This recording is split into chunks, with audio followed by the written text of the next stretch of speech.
Hi guys, it's me Jimmy and welcome back to my channel.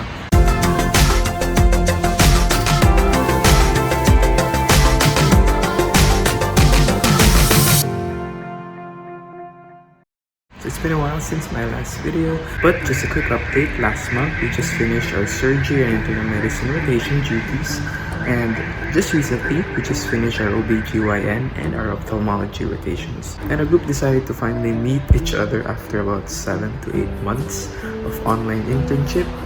So that's where we're going. Take you with me and let's go!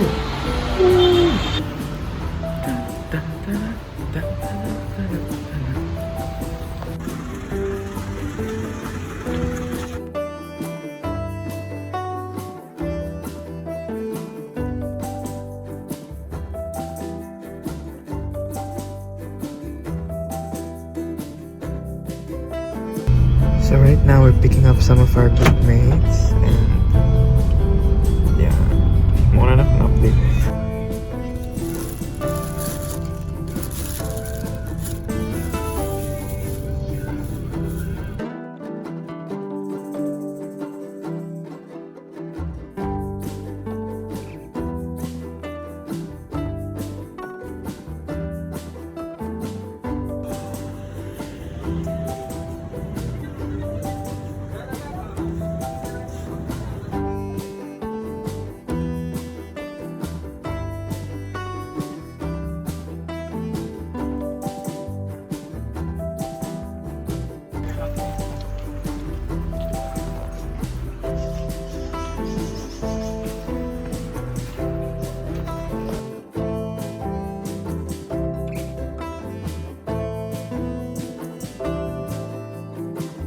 So we just arrived.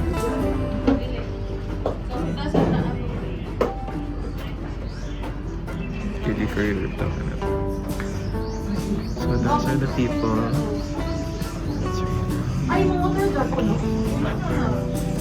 That's Keisha. That's Carl.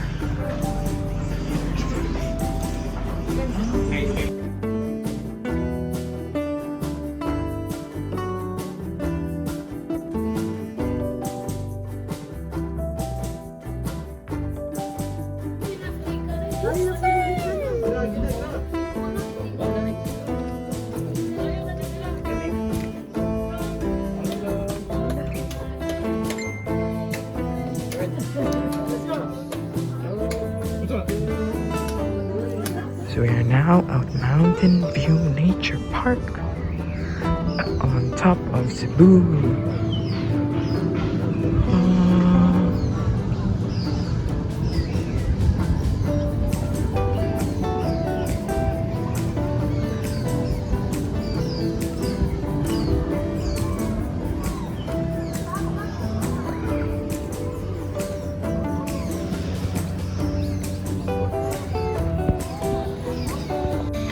Nature. Hi, on the way home, so it's time to go. So now, what have you learned so far in internship? What are your learnings? Residents are happy. Feel happy. Okay. Sige, how about Scanny Jude? What's your learning for internship? Okay, that's all. Like, kaganin mo if you work hard with your Ikaw, Kish, what's your learning for internship? That it is hard. Sige, how about you, Jude? Say learning ni mo. What's I'm learning, no? Yes. Learning for this internship. Say niya. Always be curious.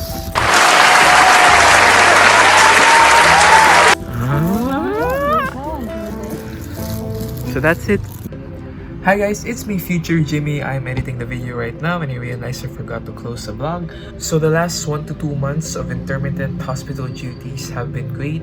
It's been filled with so many learnings and many realizations of things that we still need to work on. Our batch has been learning just virtually for most of our internship year, and because of that we have a lot to catch up on, especially regarding hospital work, hospital duties, and the things that we have to learn in order to save human lives. And yeah, we're excited to learn more. So far, we've rotated on 4 departments already: surgery, internal medicine, OBGYN, and ophthalmology. And our next rotations will be on family medicine and pediatrics. And that's it for this video. Thank you guys for watching. If you guys liked it, make sure to like, share, and subscribe. Comment down below any questions about medlife that you'd want me to answer. So that's it. I'm Jimmy, and see you on the next one. Bye!